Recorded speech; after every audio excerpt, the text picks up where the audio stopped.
1994 সালে আমার জন্ম। আমার কিন্তু দাড়ি পেকে গেছে।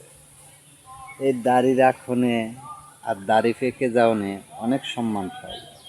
আমার কেউ চাচা বলে, কেউ মামাও বলে। তো আমার জীবনে যে প্রেম ভালোবাসা যে নাই এমন কোনো কথা নাই। প্রেম করলে কখনো করতে পারি, সে জিনিসটা ছেড়ে দিছি। কেন করতে পারেন?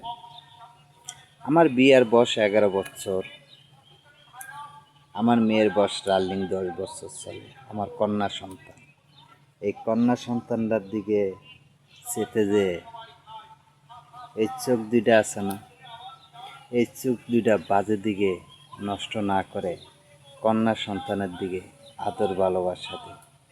আপনারা সকলে আমার মতন পারবেন কিনা তা জানি না, কিন্তু কন্যা সন্তানকে ভালোবাসা দিয়ে